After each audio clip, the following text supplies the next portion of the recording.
Praise the Lord जी। आइए हम सबक नंबर 6 निकालें, चैप्टर 6।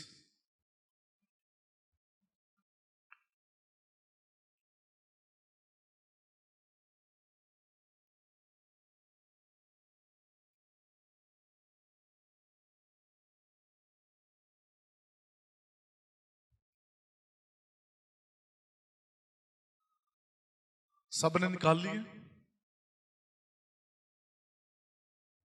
हकीकत अर्ज और इंसानी वजूद, ये चैप्टर हमने फर्स्ट ईयर में पढ़ा था और इसमें कुछ और चीजें भी हैं। फर्स्ट ईयर में हमने पढ़ा था इंसानी वजूद क्या है। तो इंसानी वजूद के ताल्लुक से तो यहां फर्स्ट में है इंसानी वजूद, और पहला पॉइंट है दुनिया जहां इंसान रहता है।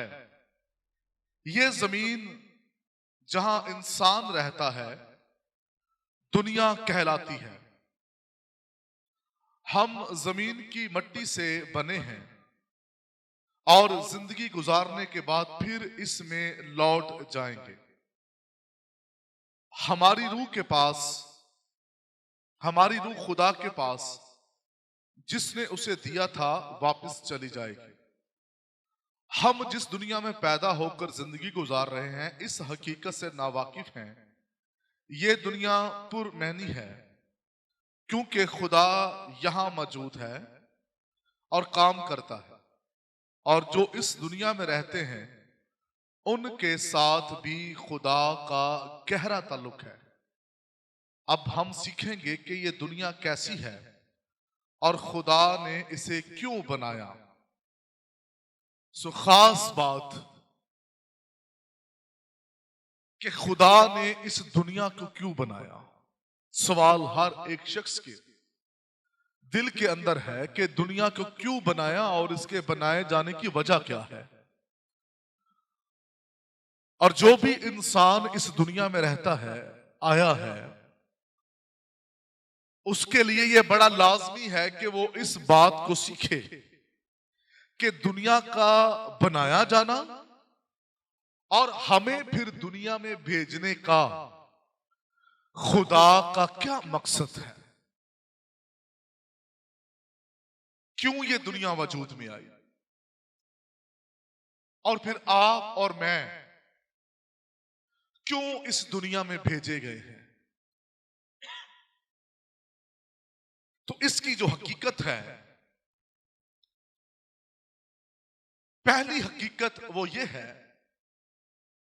कि इस दुनिया को बनाने का मकसद और इंसान के वजूद में आने का मकसद ये था कि जमीन पर इंसान रहकर खुदा की परस्तिश कर सके। और यशाया नबी का सहीफा कहता है हम इसलिए बनाए गए हैं कि खुदा की हम्द करें।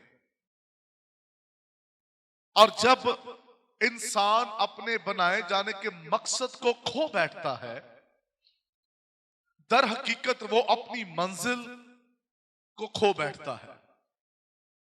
तो इंसान की मंजिल जो है, जहां उसे जाना है वहां भी परस्तिश है, और जमीन पर जहां उसे वजूद दिया गया है यहां पर भी उसने परस्तिश ही करनी है।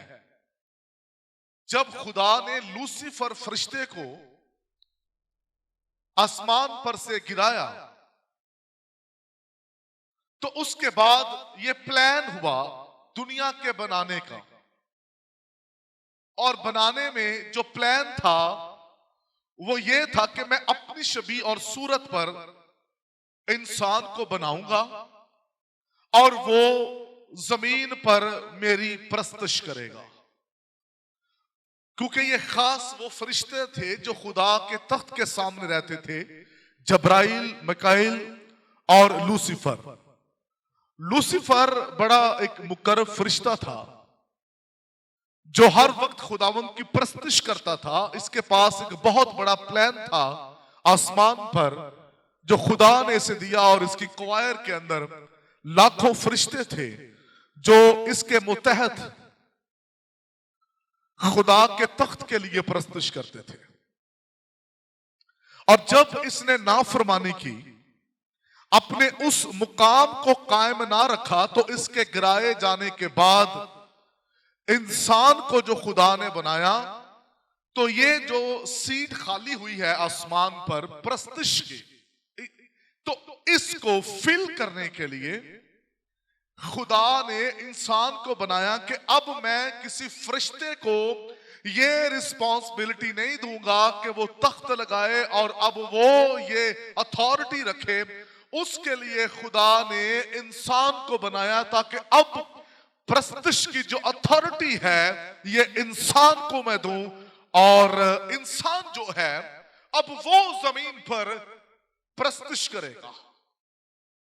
तो आप और मैं जितने भी हैं, हम सब परिस्तार हैं, वर्शिपर हैं।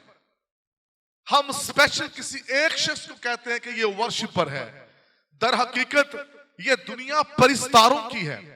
हर वो शख्स जिसको वजूद दिया जाता है वो परिस्तार है, उसके बनाए जाने का मकसद प्रस्तुश है।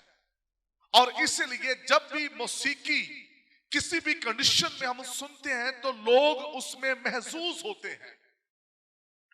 इसके अंदर एक सुकून है मौसीकी के अंदर, लेकिन वो जो खुदावंत के लिए होती है वो बिल्कुल अलग है। उसमें क्या है, वो वर्शिप जब होती है तो फिर खुदा का तख्त लगता है और जिंदगियों में रूहुल कुद्स के चश्मे बहते हैं। अब जब इंसान को उस मकसद के लिए बनाया गया, तो अबलीस को पता है कि अब इंसान को जिस मकसद के लिए बनाया है, अदन के अंदर ही उसे डी ट्रैक कर दिया गया ताकि वो उस मुकाम पर खड़ा ही ना रह सके, वो उस तरह प्रस्तुशकारी ना पाए। लेकिन खुदा अपने मंसूबे से पीछे नहीं हटता। खुदा अपने मंसूबे को वैसे जारी रखता है। जो खुदा मंसूबा रखता है वो किसी भी तरीके से खुदा करे, खुदा उसे पूरा करके ही रहता है। सो ऐसे ही स्टेप बाय स्टेप हम देखते हैं वर्शिप कौम बनी इस्राएल ने जो जंगें जीती प्रस्तुश के सर पे। खुदा ने बताया कि प्रस्तुश की कुवत क्या है और प्रस्तुश क्या कुछ कर सकती है। और इसी तरह जब हम दाऊद की जिंदगी में जाकर देखते हैं तो दाऊद जब खुदा को मिला है तो खुदा कहता है ये मेरे दिल के मुवाफिक एक शख्स मुझे मिल गया। अच्छा, ये क्यों खुदा ने कहा ये मेरे दिल के मुवाफिक मुझे मिल गया? भाइयों से भी पूछना चाहूंगा, बहनों से भी। अब आप सेकंड ईयर में आ गए हैं, इसके बाद थर्ड ईयर है, बड़ा खास सेशन जिसमें आप चले जाएंगे। तो आप अपना अपना मुझे ओपिनियन पेश करें कि क्यों खुदा ने ये कहा। जी बताइए। एक अच्छा वर्शिपर था, रूह और सच्चाई से, खुदा से प्यार। कोई भी दिल में है आप बताइए, हेजिटेशन दूर करें, बताएं। चले आप सोचें। खुदा, सवाल ये कि वो दाऊद खुदा के दिल की माफी था, खुदा को पसंद आ गया। रीजन क्या था कि दाऊद खुदा को पसंद आ गया? ये मेरे दिल की माफिक मुझे मिल गया। दिल से गाता बजाता था। जी, वॉरियर, जंगजू, रूह में गाने वाला।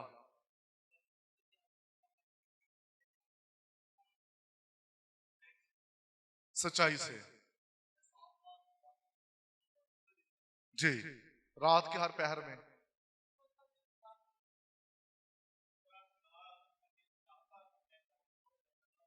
जी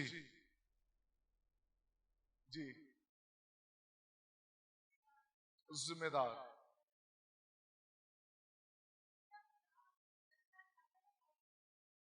जी बाजी।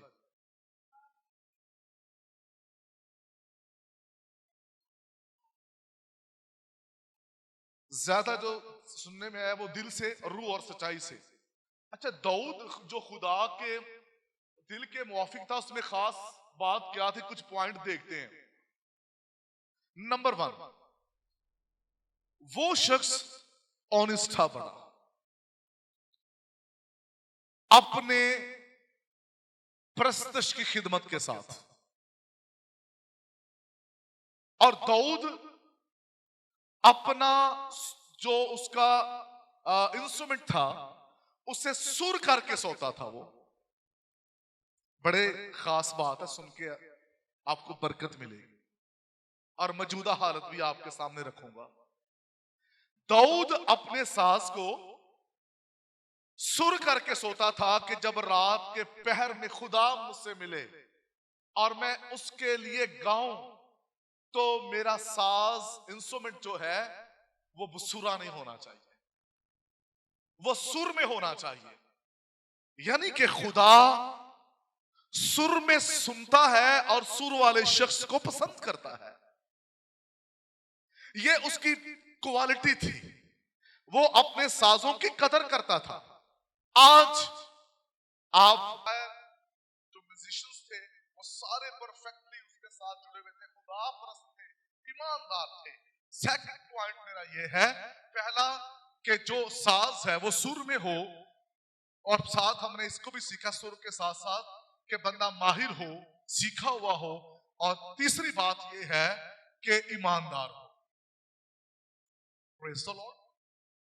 तीसरी खूबी उसमें क्या होनी चाहिए? ईमानदार वो हो, खुदा परस्त हो, पकीज़ा उसकी जिंदगी हो, उसका दिल, उसकी जिंदगी पाक हो। और जब वो पाक होगा, उसका किरदार क्लियर होगा, और जब वो साज बजाएगा, गाएगा, तो खुदा की हजूरी आ जाएगी। समटाइम सीखे होते हैं, साज सुर में होते हैं, लेकिन जो बजाने वाले होते हैं वो परफेक्ट नहीं होते। कई मैंने लोग को ऐसे देखा है जो स्टेज पर खड़े होकर बहुत कुछ कर रहे होते हैं। मैं कहना नहीं चाहता, मैं बंद एक चीज आपको मैं बताना चाहता हूं बंद लफ्जों के अंदर, कि बहुत कुछ लोग स्टेज पर कर रहे होते हैं, कुछ तो पी कर भी आए होते हैं। ये भी एक दौर था, आज भी है, मैंने अभी भी वीडियो वायरल होती हैं कि गैर कौम से लोगों को गाने के लिए बजाया जाता है, उन्हें पिलाया भी जाता है, पैसे भी उनके ऊपर फेंके जाते हैं, और ये परस्तिश का हिस्सा नहीं है। जब आप पैसे फेंक रहे, इसका मतलब है कि आप रूह में नहीं है। खुदा की हजूरी और मुजरे में बड़ा फर्क है, तो वाइफ में और खुदा में फर्क है। जब आप खुदावंद के लिए देंगे तो फिर आप का तरीका अंदाज बिल्कुल हटकर होगा, और आप बिल्कुल हटकर एक अच्छे तरीके से इन्वेलम में डालकर, जिस प्रस्तार की वजह से आपको बरकत मिली है, आप उसे 10 लाख क्यों ना देना चाहें या 10 रुपए ना देना चाहें, आप इन्वेलम में डालकर अच्छे तरीके से उसे दें। आप कहें ये हमें बरकत मिली है। और हदिया कौन देता है? सिर्फ चर्च का पास्टर ही देता है, बाकी लोग कहेंगे बड़ा मजा है, बड़ी बरकत मिली है, और वो स्टेज पर फेंकने का मौका ढूंढते हैं, और ये परस्तिश। तो परस्तिश करने वाला ईमानदार होना चाहिए, शराबिया नहीं होना चाहिए, सिगरेट पीने वाला नहीं होना चाहिए, नस्वार खाने वाला नहीं होना चाहिए, गाने गाने वाला नहीं होना चाहिए। कुछ ऐसे भी होते हैं, पहले वो महफिलें करते हैं और फिर उसके बाद वो परस्तिश भी। तो खुदा के दिल का पसंदीदा शख्स था, वो सीखा हुआ, माहिर था और जबरदस्त सूरमा था, और तीसरी बात यह है कि वो ईमानदार था। चौथी बात, जिसकी वो परस्तिश करता था वो उसे जानता था। हालेलुया। चौथी खूबी उसकी क्या थी? ये पॉइंट लिखते जाएं, आप नोट रखना है आपने। जिसकी वो परस्तिश करता था उसे वो जानता था। आप जानते कि यीशु मसीह ने सामरी औरत से यह सवाल किया था। सामरी औरत से यीशु ने कहा, जिसकी हम परस्तिश करते हैं हम उसे, और जिसकी तू परस्तिश करती क्या तू उसे जानती? उसने क्या जवाब दिया था? उसने कहा, मैं नहीं जानती, मेरे बाओ, ठीक है, मेरे बाप दादा वहां परस्तिश करते और मैं भी उस पहाड़ पर परस्तिश करने, यानी कि बाप दादा को कॉपी कर रही, लेकिन उसे पहचान नहीं है। यीशु ने कहा, जिसकी हम परस्तिश करते हैं हम उसे जानते हैं।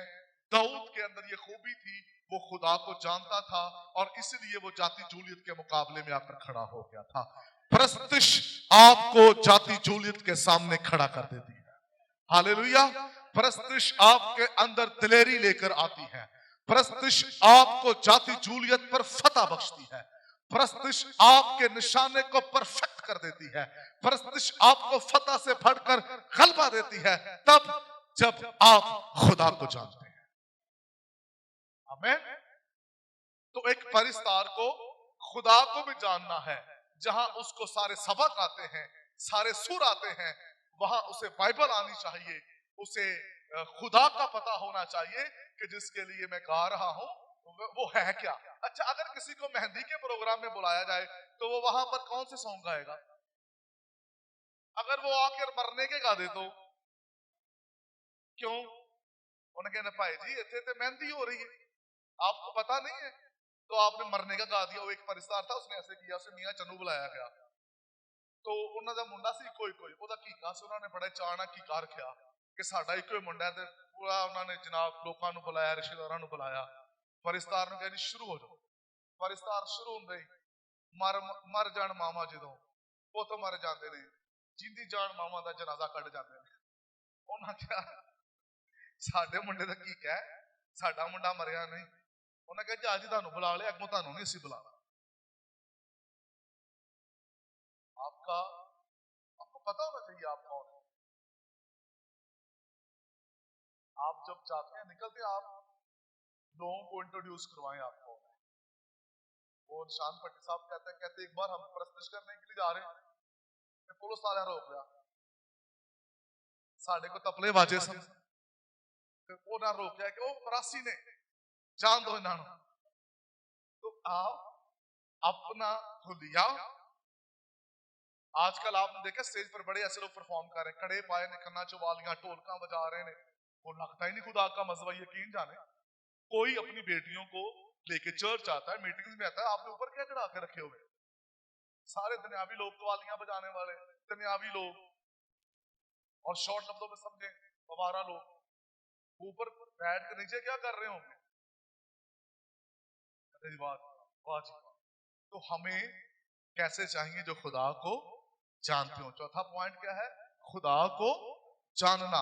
तो जैसे मैंने मेहंदी की आपको तमसील दी है, ऐसे ही जो प्रस्तार है उसे पता होगा अब माहौल कैसा है, चर्च की एनवायरनमेंट कैसी है, और मैंने चर्च के प्रस्तिश को अब किस माहौल में लेकर जाना है। अगर वहां देख रहा है कि बड़ा ही प्रेजेंस आ गई, तो रोल उसे गाइड करेगा। उस वक्त भी कोर्स हो सकता है, गैर जबानों में सिताइश हो सकती है, चेंज होता है माहौल। हर संडे एक जैसी प्रस्तुति होती है, भी सुनो।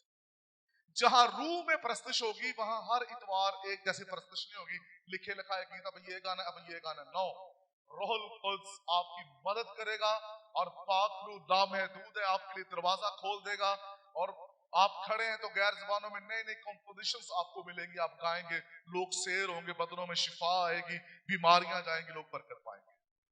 तो खुदा को परिस्तार के जानना बहुत जरूरी। आमीन जी। पांचवी बात कि उसने अपनी जिंदगी के अंदर ज्यादा वक्त खुदा को दिया है, दाऊद ने। इसलिए दाऊद जो था वो खुदा को पसंद था, क्योंकि जब वो भेड़ बकरियां चराता था तो भेड़ बकरियां चराने में उसका सबसे ज्यादा टाइम जो है वो खुदा के साथ गुजरता था। और इसलिए जब उसके बाप ने, यस्सी ने सैमुअल के हाथ अपने बच्चों को पेश किया, तो खुदा ने कहा जो बियाबान में भेड़ बकरियां चरा रहा है अब उसको भी बुलाओ। जब उसको बुलाया गया तो सैमुअल को खुदा कहता है उठ और इसे मसा कर, ये है इस्राएल का बादशाह। हालेलुया। और छठी खूबी उसके अंदर ये थी कि वो अपनी भेड़ को किसी भी शेर और रीछ के मुंह में जाने नहीं देता था। हालेलुया। किसी भी भेड़ को खुदा को पसंद आया कि ये जो बंदा है ये बिल्कुल परफेक्ट है, जैसा मैं चाहता हूं, पाक करदार, अच्छा, परफेक्ट। और जब वो गाने लगा, प्रस्तुत करता था, तो खुदा का तख्त लग जाता था। आमीन। खुदा उतर आता था। और सुने, दर हकीकत प्रस्तुति वो है कि खुदा उतर आए। अगर खुदा नहीं ना उतरता तो फिर अपनी प्रस्तुति पर गौर करें और अपनी छानबीन कर लें कि हम सही कर भी रहे हैं कि नहीं। प्रस्तुति वो है जो बेड़ियां खोले, तूफानों के रुख बदल दे, उसे परस्तिश कहते हैं। परस्तिश नाचने का नाम नहीं है या शोर का नाम नहीं है। परस्तिश जो है, जैसा आप लोग कह रहे थे, रूह और सच्चाई से है। तो हम बनाएंगे किसके लिए? शाबाश। तो ये पुराने अहदनामे का थोड़ा सा सिनेरियो बताया। तो नए अहदनामा में यूहन्ना की अंजील में यीशु क्या कहता है जी? बाप ऐसे परिस्तार ढूंढता है जो रूह से भी और सच्चाई से भी परस्तिश करे। अच्छा, ये रूह और सच्चाई क्या है? रूह से वो तब गाएगा जब वो रूह से ममूर होगा, उसे पाक रूह का तजर्बा होगा। और सच्चाई यानी कि खुदा के सहीफों से वो वाकिफ हो, और सच्चाई उसकी जिंदगी के अंदर हो, वो गोलीबाज ना हो। ये नहीं उसे जहां से ज्यादा पैसे मिले थे, वो फादर साहब ने कह रहे आज फादर साहब मैंने छुट्टी नहीं मिली थी, मैं काम पे जा रहा, पता चले किसी और चर्च जा रहा है, वो थोनू 3000 रुपया मिल गया। एंड भी परिस्तार होंगे ने। अगर किसी ने कहा कि मैं 10,000 लांगा, 15 मिल गया, और 10,000 वाले छड़ के 15 वाले चले गया, तो ये गोलीबाज है। परिस्तार ने ये क्या हो गए? गोलीबाज, दिहाड़ीदार। जहां आप कमिटमेंट कर लें, वहां आप जाए। वहां आपको 1,00,000 रुपया मिलता है या 1 रुपया मिलता है, या आप कमिटेड हैं वहां पर। ये आपकी ईमानदारी है, ये आपकी सच्चाई है। और चर्च भी ऐसे ही परस्तिश साथ करे मिलकर। बाप ऐसे परिस्तार ढूंढता है जो रूह और सच्चाई से मेरी क्या करेंगे? मेरे बाप की परस्तिश करेंगे। लूका की अंजील में गीत गाया गया है, लूका की अंजील में भी परस्तिश हुई है। और किस किस ने परस्तिश की है? गडरियों ने की है कि नहीं की? फरिश्तों ने की है कि नहीं की? मुकस्सा मरियम ने, ओह प्रेज द लॉर्ड, मुकस्सा मरियम ने भी परस्तिश की, गडरियों ने भी परस्तिश की, फरिश्तों ने भी परस्तिश की। लूका की अंजील 2 बाब के अंदर आपको स्टार्ट में परस्तिश मिल जाए। मजूसियों ने भी परस्तिश की, आपको मिल जाएगी परस्तिश। जैसा भाई ने कहा मजूसियों ने परस्तिश की, तो जब वो परस्तिश का वो सारा समा था, तो वो जानते थे कि किसको मिलने जा रहे, तो वो क्या लेकर गए? क्या क्या था? क्यों लेकर गए? यस, शाबाश। क्योंकि वो जानते थे हम जब इतवार को चंदा डालते हैं, कहते आओ जी हदिये दा गीत गाइए, ते हदिया किदा होवे? एक शुक्रगुजारी दा गीत गावांगे ते हदिया खुदा दा होवे। ते फिर असीं लभणे छोटा केड़ा विचों नोट है। वाह वाह होगी। तो ये तरीकाकार बाइबल का नहीं है। सबसे बड़ा अजीम जो गेस्ट है हमारे लिए, ऑनरेबल है, वो खुदावंद यीशु मसीह है। आमीन। सो हमें अपने परस्तिश के जो निजाम है उसको बेहतर बनाना है। और यहाँ इस बुक के अंदर जब आप स्टडी करेंगे तो आपको पता चलेगा कि खुदा किस तरह अपने लोगों को, इंसानी वजूद क्या है, किस तरह इंसान वजूद में आया, खुदा ने उसे बनाया, और खुदा के उसे बनाने का मकसद क्या था। सो खुदावंद आपको बरकत दे इस सेशन के वसीला से। अगर कोई सवाल है इसके ताल्लुक से आप कर सकते हैं।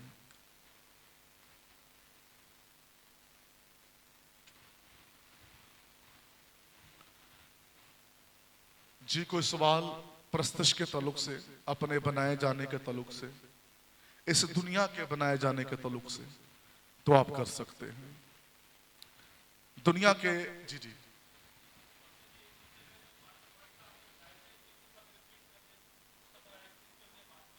ठीक है, दोबारा मैं रिपीट कर देता हूं जी।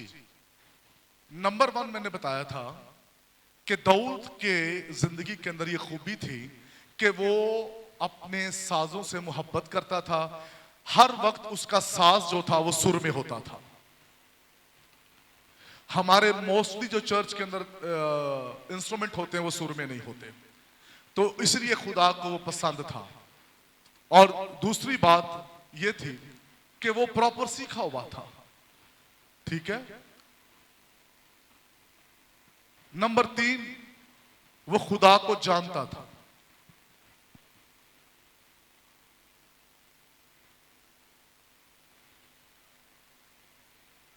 नंबर 4, वो ईमानदार था।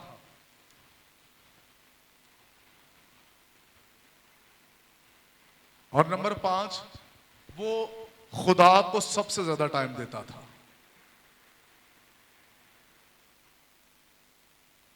और नंबर 6 मैंने पॉइंट लिखवाया था, वो अपनी भेड़ बकरियों को शेर और रीछ के हाथों जख्मी होने नहीं देता था।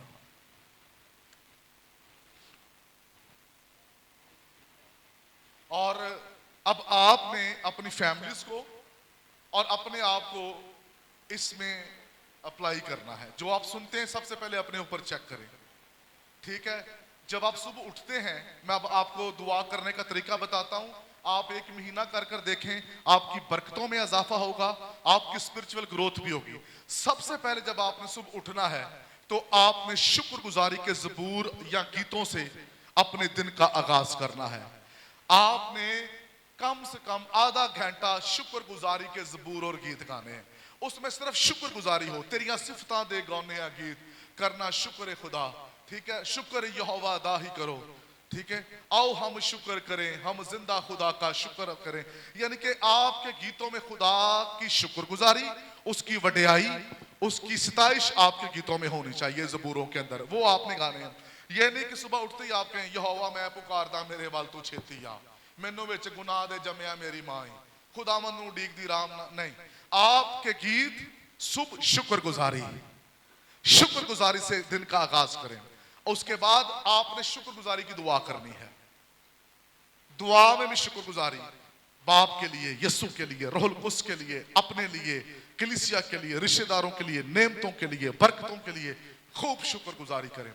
और उसके बाद जब आप शुक्रगुजारी कर लेते हैं खूब अच्छे तरीके से, फिर आप पाकरू का गीत गाएं, पाकरू को वेलकम करें अपने दरमियान, रूहुल कुद्स का गीत गाएं, कोई भी कोर्स गाएं आप पाकरू का। और उसके बाद फिर आप गैर जबानों में सिताइश करना शुरू हो जाएं। जिनको गैर जबानों की बरकत मिली है वो गैर जबानों में दुआ करे, खूब जी भर कर गैर जबानों में गाए। उसके बाद अपनी दरख्वास्तें और प्रेयर पॉइंट्स जो हैं आप खुदावंद की हजूरी में लाना शुरू करें। जो गैर जुबानें नहीं बोलते वो दुआया कोर्स के बाद अपने प्रेयर पॉइंट्स जो हैं वो खुदावंद की हजूरी में रखना शुरू करें, स्टेप बाय स्टेप। और ये है तरीकाकार आपकी इबादत का। रात को भी जब आप प्रेयर शुरू करें तो आपका आगाज शुक्रगुजारी से होना चाहिए। आमीन। God bless you. खुदावंद बरकत दे। अभी जो सेकंड ईयर के हैं वो अपना टेस्ट दे लें। भाई लेट आए हैं उनको फर्स्ट ईयर का आप दे दें टेस्ट, ताकि वो भी टेस्ट को कर लें। खुदावंद आपको बरकत दे। इससे पहले कि आप टेस्ट लें, कई फटे, कई अद्धे, कई अरबियां दे पा छड़दे ने जेड़े चलदे ही नहीं, पता नहीं किथों किथों ले आके पा छड़दे ने। तो उनको पता था जो परिस्तिश कर रहे थे ना कि किसको मिलने जा रहे हैं। तो जब इतवार के बाद आप खुदा के घर में हदिया डालें ना, तो उसके लिए सिर्फ 5 रुपए का इन्वेलप मिलता है या 10 रुपए का। आप पूरे महीने के इन्वेलप ले लें, पूरे महीने में कितने इन्वेलप लग जाएंगे? 4 इन्वेलप लगेंगे। जब आप इतवार को जाएं अपना हदिया इन्वेलप में डालें, आपके नोट बिल्कुल साफ सुथरे हों, और आप जब अपनी कुर्बानी, अपने नजराने, हदिये प्रस्तश के दरमियान खुदावंद के कदमों में लेकर आए, तो फिर खुदा उसकी खुशबू लेगा। इस शख्स को मेरी पहचान है, मैं कौन हूं। हालेलुया। वाटे ने निकल दे उन्होंने, ये पता नहीं किन्ने सिखाया कच्चू मच्चू करके ते इंज करना है। वो क्यों इंज करना है उन्होंने? क्या बाइबल में लिखा है उसे ऐसे करना है? है? अच्छा यीशु कैसे पता चल गया इसने 2 दमड़ियां डाली हैं? जी वो भी इंज करके इंज बस काम कर छड़ दी। यीशु हैकल के खजाना के सामने था, परिस्तारों की लाइन थी, उसने 2 दमड़ियां डाली। यीशु मसीह लिखा है मरकज के झील में उठकर खड़े हो गए। आपकी सच्ची प्रस्तश दिल से देना खुदा को उठाकर खड़ा कर देता है आपके लिए। आमीन। अब हम इसको देखते हैं आगे कि प्रस्तश की गई है। जब हम इमाल की किताब में चलते हैं तो वहां रसूलों की प्रस्तश, इब्तिदाई चर्च की प्रस्तश, इमाल 2 बाब के अंदर जो प्रस्तश हो रही है, वहां शोला से फटती हुई जबानें उन पर आकर ठहर गई हैं, और आगे पलूस और सिलास बेड़ियां लगी हुई हैं, वहां प्रस्तश कर रहे हैं। और प्रस्तश का म्यार क्या कि जेल का दरवाजा खुल गया, बेड़ियां खुल गई हैं, और उस प्रस्तश के वसीला से निजात का काम हुआ है। हालेलुया। हालात अच्छे हो या बुरे, और कहते ना दीवानियां नूं कादी परवाह है, नाल यसू दे साडी, ते क्यों ना फिर ते दीवानियां नूं जदों होश ही ना होए, दीवाना आ रहा जी 11 बजे जो आखिरी गीत गाया जा रहा है जी, दीवाना आ रहा है जी, दीवाना भुल गया सी जी। ਇਹ ਇੰਜ ਦਾ दीवाना भी इंज दे हुंदे ने जिहदे जल्दबाजी च घर दा दरवाजा अपना खड़काना ते खड़का किसी होर दा दिंदे ने। तो दीवाना परफेक्ट होना चाहिए। जकरिया की किताब कहती है रूहानी आदमी क्या होता है, कलाम खुदाबंदी क्या लिखा है, रूहानी आदमी दीवाना। हालेलुया। दीवानगी से प्रस्तश करनी है दिल से, और फिर ऐसे बेड़ियां खुलेंगी, हालात बदलेंगे। आइए जब हम मुकाशफा की किताब में जाते हैं तो वहां पर लिखा है, और फिर मैंने एक बड़ी भीड़ देखी। हालेलुया।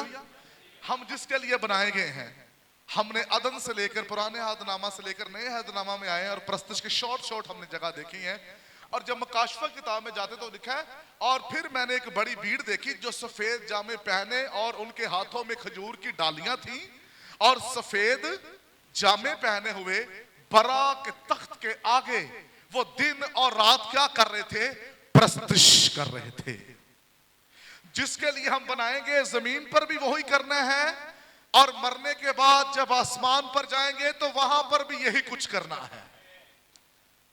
जिसके लिए हम बनाए गए, इस दुनिया के बनाए जाने का मकसद प्रस्तश, इंसान के बनाए जाने का मकसद प्रस्तश, आसमान पर जाएंगे मकसद प्रस्तश, बरा के तख्त के सामने हर वक्त कहते रहेंगे हालेलुया हालेलुया, कदूस कदूस हालेलुया। ये 2 लफ्ज होंगे जो प्रस्तश के हैं, और खुदा के तख्त के सामने हमें कहना होंगे। आमीन। ये है जी हमारे बनाए जाने का मकसद, इसलिए हम बनाए गए हैं। लोग कब आते हैं, जब प्रस्तश का सेशन खत्म होने वाला होता है। जी मैंने कलाम सुनना है, अरे भाई तू प्रस्तश के लिए बनाया गया है, प्रस्तश करेगा तो खुदा तेरे साथ कलाम करेगा, अगर तू प्रस्तश ही नहीं करेगा तो कलाम कैसे तेरे साथ होगा। तो प्रस्तश रूह और सच्चाई, सच्चाई यानी कि हमें जो शायरी है हमें उसका भी पता होना चाहिए। पिछले दिनों में गवाही चैनल पर एक गीत चल रहा था, टांगे वाले तू इधर टांगा मोड़। अब ये कोई प्रस्तश नहीं है, इसमें क्या प्रस्तश है, टांगे वाले तू इधर टांगा मोड़, तेरे टांगे में शैतान आ गया तो निकल गया, तो पहिया निकल गया। तो हमें पहले अपनी शायरी ठीक करनी है, हमारी शायरी परफेक्ट होनी चाहिए। ठीक है, मैं यसूदी कलेशन को तो हमें ठीक करना है अपने गीतों को। चर्च में गाया क्या जा रहा है, थोड़ी देर ठहर जा, अपनी हजूरी का स्वाद लैन दे। तो वो थोड़ी देर नहीं ठहरता, वो अंदर रहना चाहता है, वो साथ रहना चाहता है दुनिया के आखिर तक। वो आता और जाता नहीं है, वो आपके साथ साथ रहता है। तो शायरी ठीक करनी है पहले अपनी, तो फिर इस तरह खुदावंद अपनी कुदरत को जारी करेगा। मीटिंग प्रेसिडेंट स्टार्ट में कहता है खुदा पाक हम तुझे वेलकम करते हैं। हालेलुया।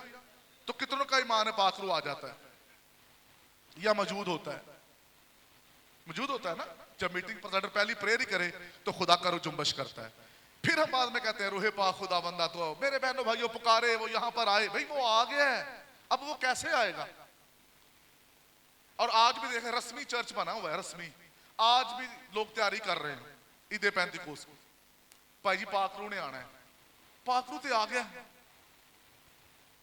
चिट्टे सूट सवा लो, पाकरू ने आना, चिट्टे सूट पा के जाने ने, तेरा तैयारी कर लो। ईदे पैंतीकोस सही गर्म काम होना चाहिए। पाकरू आ चुका है, और जब से पाकरू आया तब से काम गर्म ही है। ये साल बाद नहीं पाकरू आता, साल बाद वो आता और फिर छुट्टियां लेके चले जाता है, और फिर वो कहता है मैं आ रहा हूं, तुम तैयारी कर लो। ठीक है, लोग तैयारी करना शुरू हो जाते हैं, ईद 35 के गीत तैयार होना शुरू हो जाते हैं। जी पाकरू आ रहा है, जी पाकरू, पाकरू के बपतिस्मे की तैयारी कर ले। हर रोज एवरी टाइम रूहुल कुद्स आपको ममूर करना चाहता है। हर रोज रूहुल कुद्स के बपतिस्मे है, हर रोज आग का बपतिस्मा है, हर रोज शोला से फटती हुई जबानें है। पाकरू एवरी टाइम हमारे साथ रहना चाहता है। वो काम करता है हमारे अंदर।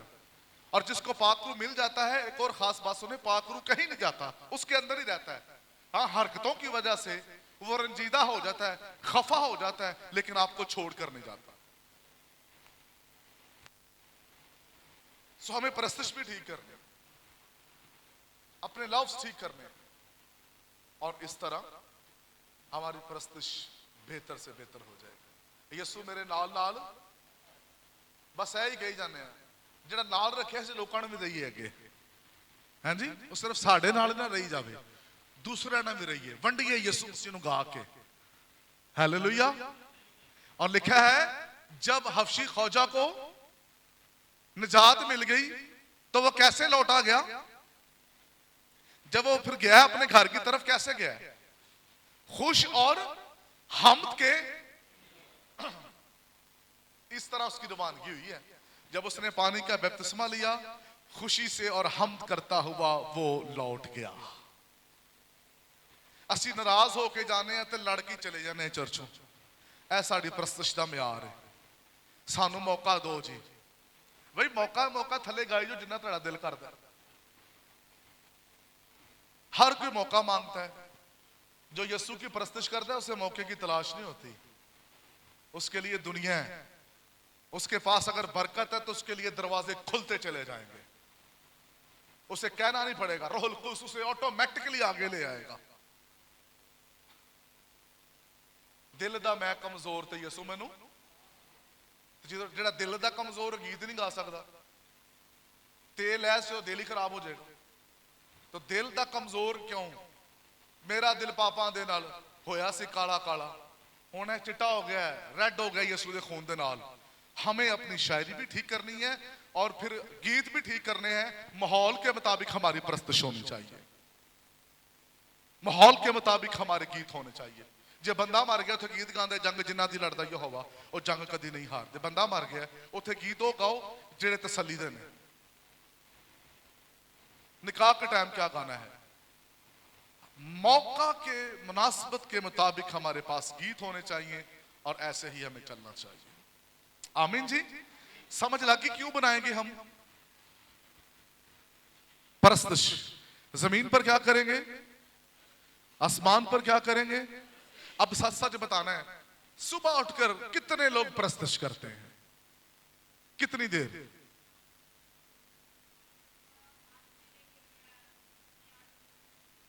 पौने 8 बजे तक। उसमें दुआ भी है, आपके कलाम की स्टडी भी है। सिर्फ जस्ट वर्शिप, जस्ट गीत गाएं आप।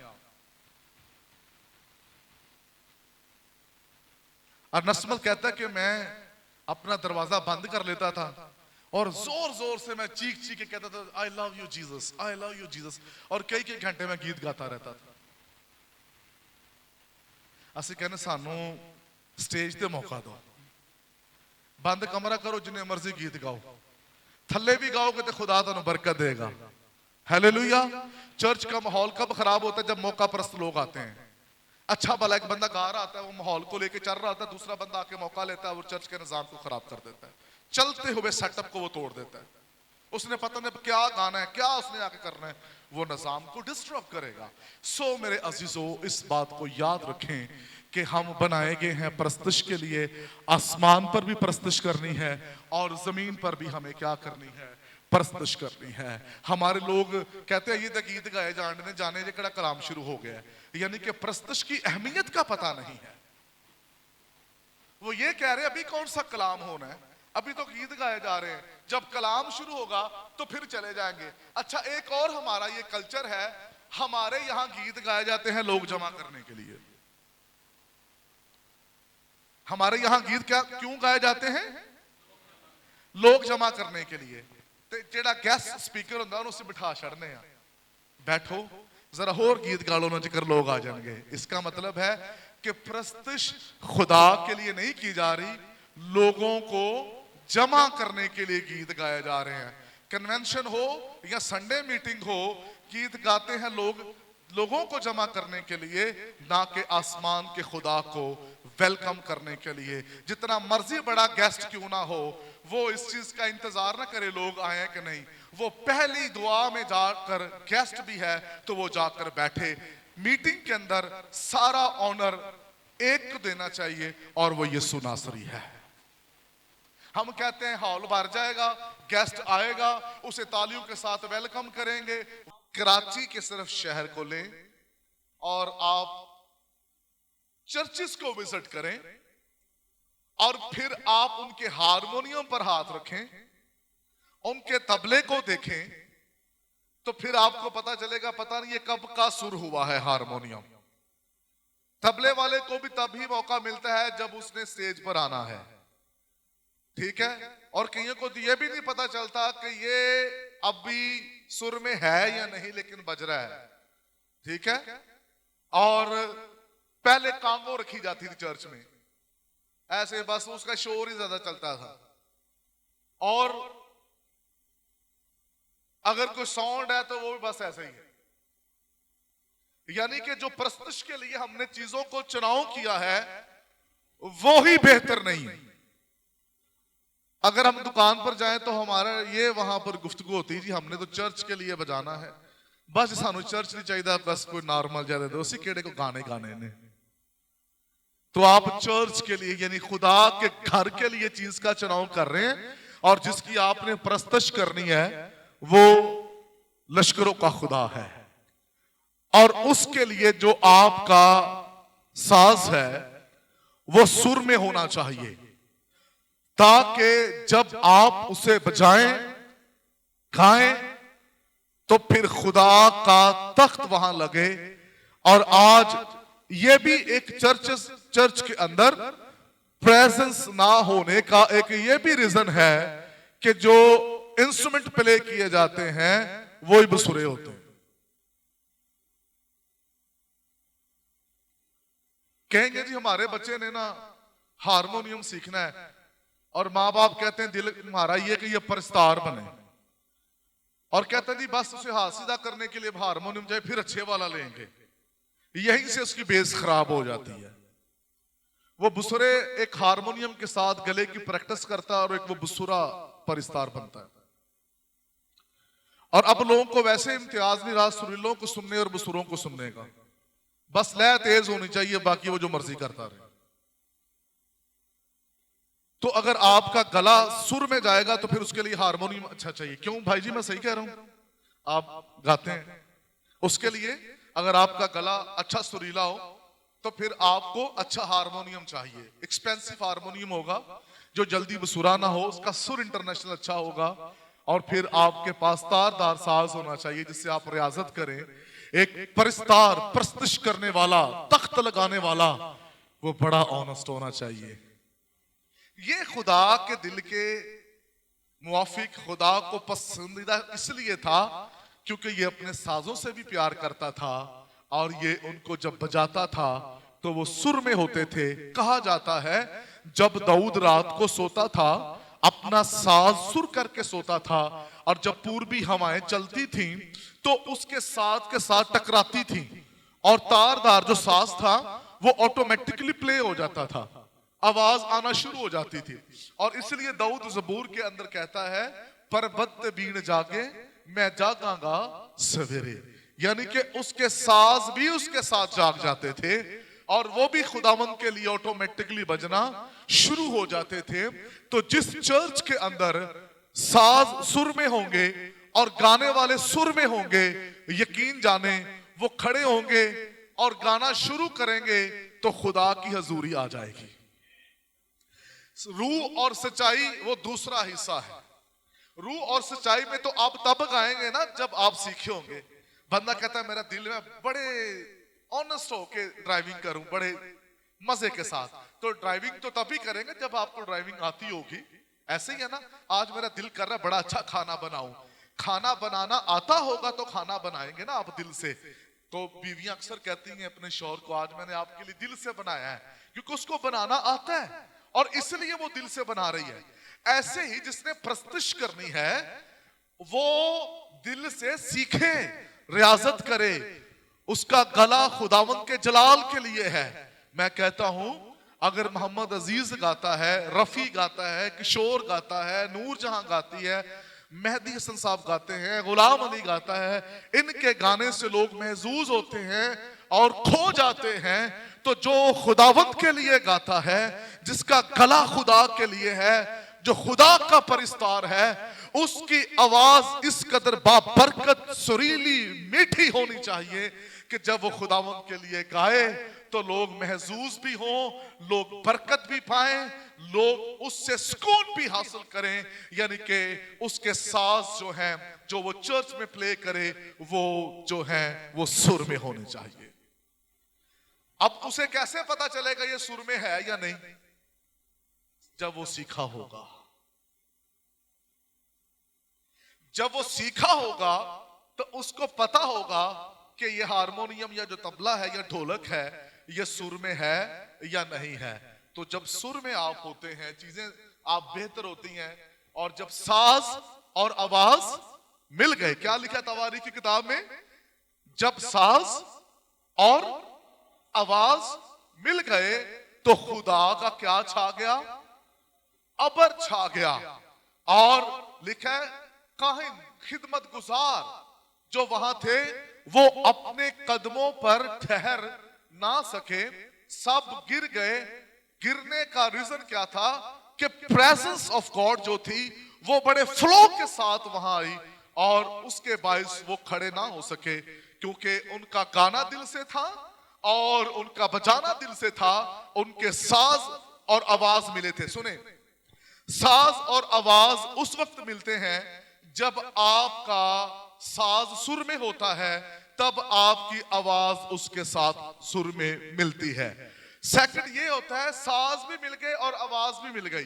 साज उस वक्त मिलते हैं जब दिल मिल जाए।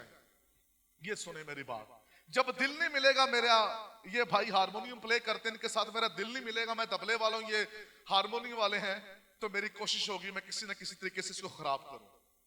मैं इसके गाने वाले से अच्छे अपना तबला सुनाऊं, लोगों को अपनी तिरकटे सुनाऊं, अपना काम सुनाऊं, इसको चाहे गाए या ना गाए, लेकिन मैंने अपना सुनाना है। ये क्या होता है, मैं जहां मैं होती है वहां प्रस्तश नहीं होती, लेकिन जहां दिल मिलते हैं वहां हम खुदा के मज़बा को लेकर इकट्ठे चलते हैं। गाने वाले के साथ साथ हम चल रहे होते हैं। जो रिकॉर्डिंग्स हमारे पास आती हैं, हम कहते हैं बड़ा अच्छी रिकॉर्डिंग है, बड़ा मजा आया सुनकर, क्योंकि वो एक स्टूडियो के अंदर होते हैं। स्टूडियो के अंदर जितने भी साज होते हैं वो सुर में होते हैं, और वहां का जो माइक का लेवल होता है वो इंटरनेशनल सुर होता है। वहां पर आप जाकर गाते हैं, और फिर जब किसी का सुर नीचे होता है उसको टोन किया जाता है, उसके साथ मिलाया जाता है, और जब मिक्सिंग होके वो सामने आता है तो कहते हैं वाह जी वाह, क्या गाया है, कितना खूबसूरत है। ये है कि हमारे जो चर्च के अंदर साज हैं ये ठीक होने। देखा तबला फटा हुआ होता है, यहाँ तो बहुत ही ऐसे थका हुआ, बजाने वाले थका होगा, ठीक है। तो ये इसलिए मैं कहता हूँ चर्च जगह जगह ना खुल जाए, अगर खुले तो सही खुले, उनके पास बजाने वाले अच्छे होने चाहिए, गाने वाले अच्छे होने चाहिए, ताकि जब वो आए तो पूरी तैयारी के साथ आए। तो वो बेचारे आते बड़ी मुश्किल से हैं। तो पहली बात तो ये मैंने आपको सिखाई है कि वो पूरी तैयारी के साथ आए। तैयारी के साथ आएगा तो वो बेहतर तौर पर गाएगा।